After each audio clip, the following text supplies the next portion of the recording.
जय हिंद दोस्तों, मैं सेबी पंजीकृत सलाहकार नहीं हूं। यह वीडियो केवल शैक्षिक और सूचनात्मक उद्देश्य के लिए बनाई गई है। जब से विप्रो ने बायबैक का अनाउंसमेंट किया है भाई, तब से एक सवाल और आ रहा है कि क्या टीसीएस भी बायबैक देगी। और टीसीएस का जब रिजल्ट बढ़िया आया था तो फिर 2.5% की गिरावट क्यों, जबकि कम से कम 10, मैं आपको बता दूं यहीं पे 10 ब्रोकरेज रिपोर्ट निकल के सामने आई हैं और 10 की 10 ब्रोकरेज रिपोर्ट जो है वो पॉजिटिव आई हैं। उसके बावजूद भी शेयर में गिरावट आ रही है। तो ये क्या हो रहा है, इसको हम लोग समझेंगे, ठीक है ना। देखिए, सबसे पहले तो ब्रोकरेज रिपोर्ट ही देख लेते हैं। 10 में एकदम 8-10 तो मैं एकदम गिना हूँ, जो आपको यहाँ पे पीडीएफ दिखाऊंगा ऑफिशियल। ऐसा नहीं कि सुना सुना है कुछ भी बता दूं कि हाँ मोतीलाल ओसवाल का आया है रिपोर्ट इतना इतना, नहीं, ये रिपोर्ट है, आपके सामने दिख रही है, ठीक है। यहाँ पे देखेंगे मोतीलाल ओसवाल ने जब रिपोर्ट निकाली थी तो 2590 रुपये के आसपास करेंट प्राइस था। 3000 का इन्होंने अपना टारगेट तय किया है। अपसाइड 16% का बता रहा है और बाय रेटिंग इन्होंने दिया था 9 तारीख को शाम को, मतलब रात को इसकी रिपोर्ट आई है और 10 तारीख को वीडियो ये बना रहा हूँ, ठीक है। और मार्केट इस पर रिएक्ट कर रहा है, तो इसके बावजूद भी मतलब गिरावट आ रही है। यहाँ पे भी देखेंगे तो ये है जेम फाइनेंशियल के तरफ से, इसका भी अगर देखेंगे तो इन्होंने भी वहीं मतलब एड रेटिंग दिया है। एड का मतलब तो बाय रेटिंग ही हो गया, ठीक है ना। यहाँ पे लगभग इनको भी लगभग ऊपर के साइड में 2730 रुपये का इन्होंने भी अपना टारगेट तय किया है। हालांकि ये जो है ऊपर के साइड में कह लीजिए कि 4.5% का ही 5.5% का ही अपसाइड बता रहा है, लेकिन इन्होंने रेटिंग के साथ टारगेट बढ़ाई है। पहले इन्होंने 2660 रुपये दिया था, अब जो है 2730 रुपया कर दिया है अपने टारगेट को, मतलब टारगेट रिवाइज करके उसको बढ़ाया भी है। तो ये भी एक बढ़िया है, ठीक है ना। इस तरीके से 2.5% चेंज इन्होंने किया है।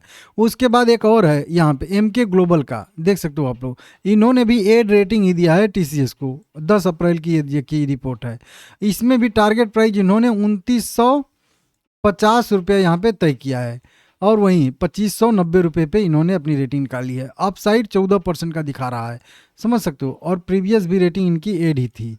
तो ये 3 पॉजिटिव पहले हो गई रिपोर्ट। उसके बाद आइए यहाँ पे, चलिए, एक तो मोतीलाल ओसवाल की है, एक यहाँ पे चॉइस की फिर से आ रही है। चॉइस ने बाय रेटिंग दिया है। अपसाइड का यहाँ पे मोमेंटम पोटेंशियल बताया जा रहा है 33% का, समझ रहे हो। 3350 रुपये का इन्होंने लक्ष्य दिया है, बड़ा है, समझिएगा। वो लोग 3000 के आसपास थे, ये 3300 के आसपास, मतलब समझ रहे हो, अच्छा खासा 33-34% का अपसाइड का मोमेंटम यहाँ पे बताया जा रहा है। उसके बाद एक और रिपोर्ट आई है यहाँ पे प्रभुदास लीलाधर की। Q4 रिजल्ट पे इन्होंने भी अपनी रिपोर्ट निकाली है और इन्होंने भी यहाँ पे देखेंगे हम लोग तो बाय रेटिंग ही दिए हैं और CMP वहीं 2590 पे निकाले हैं। और इनका तो और ज़बरदस्त 3450 रुपये का इन्होंने लक्ष्य मूल्य जो है अपना तय किया है 12 महीने के लिए, जो कि अपसाइड का मोमेंटम बता रहा है लगभग यहाँ पे अच्छा खासा बता रहा है। यहाँ पे चलिए एड नहीं किए हैं, अंदर लिखा होगा, ठीक है ना। तो अच्छा खासा इनको भी उम्मीद है कि आने वाले समय में मोमेंटम आ सकता है। बड़ा टारगेट इन्होंने दिया है प्रभुदास लीलाधर ने। इसके बाद की बात करेंगे तो इसके बाद मैं यहाँ पे ढूंढा हूँ, यहाँ पे देखेंगे। इसके बाद अगर देखेंगे तो यहाँ पे निर्मल बाग खरीदना रेटिंग दिए हैं 3046 रुपये के टारगेट के लिए। नोमुरा की बात करेंगे तो नोमुरा ने भी यहाँ पे खरीदे रेटिंग ही दिए हैं, यहाँ पे 2930 रुपये के लिए। जेपी मॉर्गन ने अधिक ओवरवेट रेटिंग दिए हैं 3150 रुपये के टारगेट के लिए। एमके ग्लोबल ने भी एड रेटिंग दिया है 2950 रुपये के लिए। वहीं पे देख सकते हो यहाँ पे एक कुछ प्राचीन ब्रोकिंग कंपनी करके है 2900 का टारगेट। एलारा की बात करेंगे, जमा करें 2780 रुपये के लिए। CLS से भी यहाँ पे इसका भी रेटिंग दिया गया है 2900 यहाँ पे 85 के लिए। मतलब इतनी सारी, और गोल्डमैन सैक्स भी देखिए यहाँ पे नीचे आ गया 4000 4500 के टारगेट के लिए खरीदना रेटिंग दिए हैं लॉन्ग टर्म के लिए, मतलब सबसे बड़ा यहाँ पे देखेंगे टारगेट के तौर पे। इस तरीके से बढ़िया रिपोर्ट आ रही है। उसके बाद भी शेयर में गिरावट आ रही है और उसके बावजूद अगर देखेंगे हम लोग तो अच्छा खासा 31 रुपये का कंपनी ने डिविडेंड भी अनाउंस किया है। ऐसा नहीं कि नहीं डिविडेंड अनाउंस नहीं किया है, लेकिन वही बात है कि लोगों को बायबैक चाहिए, बायबैक नहीं मिल पा रहा है। तो पहले तो ये गिरावट बायबैक के लिए ही मेरे हिसाब से आ रही है। थोड़ा सा ग्लोबली भी अभी तो चलिए मार्केट बढ़िया पॉजिटिव था, लेकिन आईटी अभी कल परसों 2-3 दिन से अच्छा खासा रिकवरी दिखा रहा था। तो अब जो है थोड़े से और सेक्टर चलना शुरू किए हैं, तो इनमें थोड़ी सी प्रॉफिट बुकिंग आ रही है, क्योंकि पिछले 5-7 दिन से आईटी ही संभाल रहा था निफ्टी को। तो थोड़ा सा प्रॉफिट बुकिंग, तो पहली तो प्रॉफिट बुकिंग आ रही है, इसके वजह से आ रहा है, ठीक है ना। और रेवेन्यू भी बढ़ा है, सब कुछ यहाँ पे बढ़ता हुआ नज़र आया है, रिजल्ट बढ़िया आया है, जैसा मार्केट को उम्मीद था वैसा ही आया है, ठीक है ना।